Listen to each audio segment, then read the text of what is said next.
नमस्कार साथियों, साहित्यविद केपीएस के यूट्यूब चैनल पर आपका स्वागत है। प्रस्तुत है मुंशी प्रेमचंद जी द्वारा लिखी कहानी विध्वंस। जिला बनारस में बीरा नाम का एक गांव है। वहां एक विधवा वृद्धा संतानहीन गोडेन रहती थी जिसका नाम भुनगी था। उसके पास न जमीन थी न रहने के लिए घर। उसके जीवन का सारा केवल एक बाढ़ था। गांव के लोग प्रायः एक बेला चबेना या सत्तू पर निर्भर करते ही हैं, इसलिए भुनगी के बाड़ पर नित्य भीड़ लगी रहती थी। वह जो कुछ बुनाई पाती वही भुन या पीसकर खा लेती और भाड़ ही की झोपड़ी के एक कोने में पड़ी रहती। वह प्रातःकाल उठती और चारों ओर से भाड़ झोंकने के लिए सूखी पत्तियां बटोर लाती। भाड़ के पास ही पत्तियों का एक बड़ा ढेर लगा रहता। दोपहर के बाद उसका भाड़ जलता था, लेकिन जब एकादशी या पूर्णमासी के दिन प्रथा अनुसार भाड़ न जलता था। यह गांव के जमींदार पंडित उदयभान पांडे के दाने भूनने पड़ते उस दिन भी उसे भूखे ही सो रहना पड़ता था। पंडित जी उससे बेगार में दाने ही न बुनवाते थे, उसे उनके घर का पानी भी भरना पड़ता था और कभी कभी इस कारण से ही भाड़ बंद रहता था।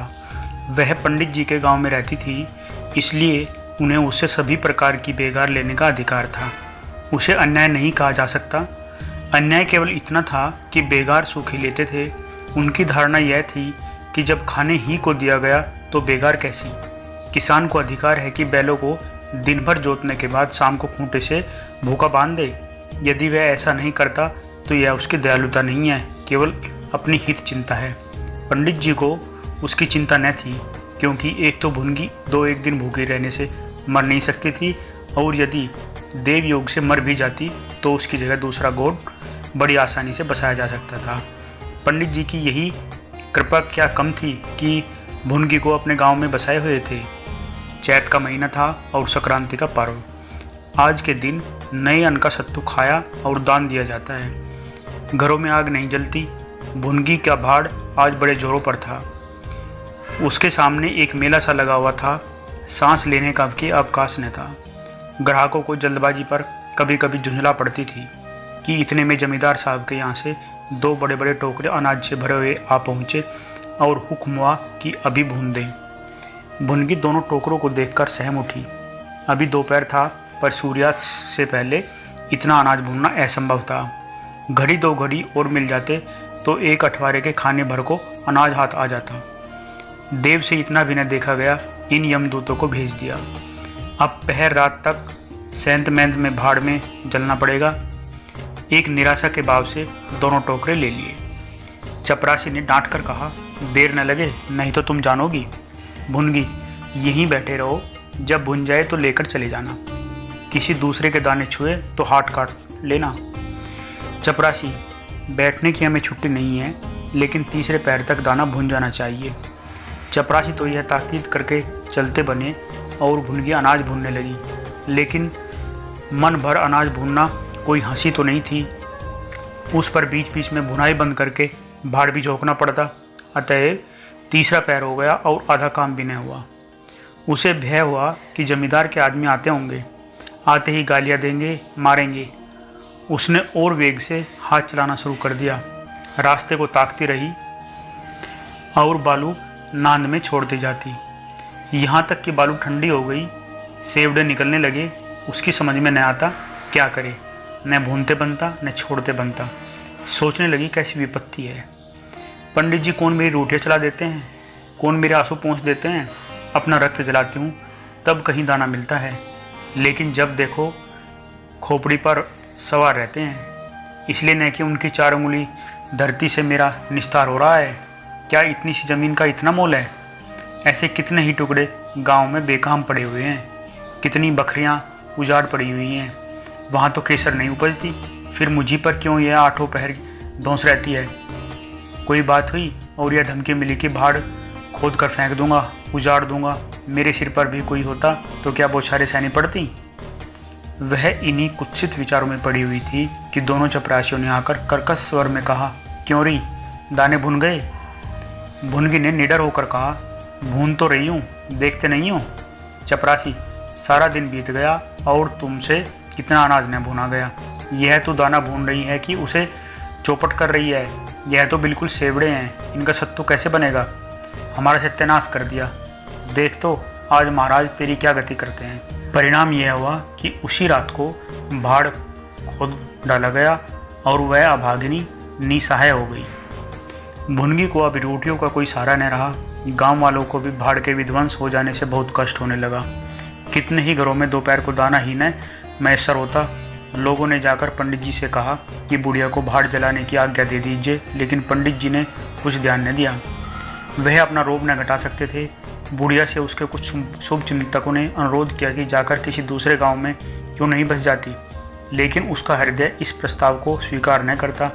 इस गांव में उसने अपने अधीन के 50 वर्ष काटे थे। यहाँ के एक एक पेड़ पत्ते से उसे प्रेम हो गया था। जीवन के सुख दुख इसी गांव में भोगे थे। अब अंतिम समय वह इसे कैसे त्याग दे, यह कल्पना ही उसे संकट में जान पड़ती थी। दूसरे गांव के सुख से यहाँ का दुख भी प्यारा था। इस प्रकार एक पूरा महीना गुजर गया। प्रातःकाल था। पंडित उदयभान अपने 2-3 चपरासियों को लिए लगान वसूल करने जा रहे थे। कारिंदों पर उन्हें विश्वास न था।